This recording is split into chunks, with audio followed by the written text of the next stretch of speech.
Waduh. Pelatih PSM Makassar tak mau lepas pemainnya untuk Piala AFF 2022. Pelatih PSM Makassar, Bernardo Tavares, menegaskan tidak akan mengirimkan pemainnya jika Sintayong tetap melakukan hal ini. Menurut Bernardo, jika pemainnya dipanggil untuk membela timnas Indonesia maka harus mendapatkan jaminan untuk diturunkan. Terlebih Piala AFF 2022 bukanlah pertandingan yang masuk dalam kalender FIFA. Sehingga jika pemain yang dipanggilnya tidak mendapatkan jam bermain maka Bernardo memilih untuk tidak memberikan izin. Kalau memang ini pertandingan serius resmi, saya respect dengan keputusan itu, ujar Bernardo Tavares. Tapi kalau bukan pertandingan serius, apalagi mereka mendapat menit bermain yang kurang, bahkan tidak dimainkan, saya akan sampaikan ketidaksetujuan. Dalam skuad PSM Makassar ada dua pemain yang kemungkinan akan dipanggil, yakni Yaakob Sayuri dan Ramadan Sananta. Terutama Ramadan Sananta, sosoknya kemungkinan dibutuhkan oleh Sintayong untuk menjadi mesin gol timnas Indonesia. Di level klub, Ramadan Sananta sudah mengoleksi 3 gol untuk PSM Makassar. Pernyataan dari Bernardo Tavares tersebut didasarkan pada pengalamannya musim lalu. Saat itu ada 3 pemain PSM Makassar yang dipanggil oleh Timnas U19 Indonesia, yakni M. Rafli Asrul, Edgar Amping dan Ricky Pratama. Tapi justru ketiganya tidak dimainkan secara penuh, dan di sisi lain PSM Makassar sedang bermain di Piala Presiden 2022. Akibatnya, PSM Makassar kurang mendapatkan hasil terbaik di Piala Presiden 2022. Kita punya pengalaman dengan Rafli, Edgar dan Ricky ketika mendapatkan panggilan untuk pertandingan yang tidak kompetitif resmi. Malah juga tidak mendapat kesempatan bermain dan tidak bisa membantu tim PSM di Piala Presiden saat itu.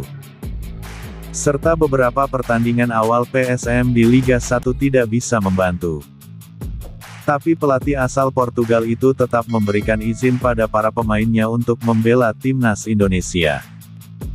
Harapannya para pemain PSM Makassar mendapatkan menit bermain di semua kompetisi yang diikuti oleh timnas Indonesia.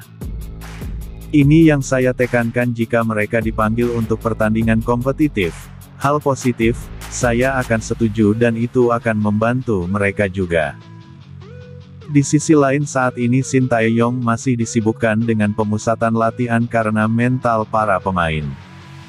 Ya, pelatih asal Korea Selatan itu menilai mental para pemain masih belum layak untuk bersaing di Piala Dunia U20 2023. Karena itulah Sintayong berharap para pemain bisa berkembang pesat ketika menjalani pemusatan latihan TC di Spanyol. Menurut Sintayong, para pemain timnas U20 Indonesia sudah kalah terlebih dahulu sebelum bermain dengan tim-tim Eropa. Hal itu bisa terjadi karena pemain timnas U20 Indonesia merasa kalah postur tubuhnya. Memang secara keseluruhan kita bisa lihat para pemain Eropa, lawan kami hari ini pun memang postur tubuhnya lebih besar daripada pemain kita, ujar Sintayong. Jadi, sebelum bermain, para pemain sudah takut duluan, ada sedikit kurang untuk beradu badan.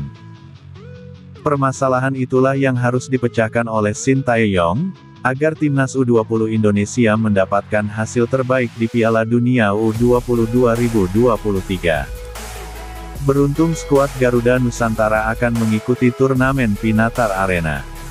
Turnamen yang akan berlangsung di Spanyol itu bisa menjadi modal timnas U20 Indonesia untuk belajar. Pasalnya, turnamen itu akan diikuti oleh tim-tim kuat di dunia, seperti Prancis, Spanyol, Denmark dan Jepang. Karena itulah pemain timnas U20 Indonesia bisa mendapatkan pelajaran yang banyak, khususnya mengatasi mental agar tetap berani berduel dengan para pemain Eropa. Tapi sebelum berangkat ke Spanyol, timnas U20 Indonesia harus menyelesaikan satu ujian terakhir. Sesuai dengan jadwal, Marcelino DKK akan menghadapi salah satu klub dari Arab Saudi, Al Adalah FC. Pertandingan ini akan berlangsung pada Minggu, tanggal 13 November tahun 2022.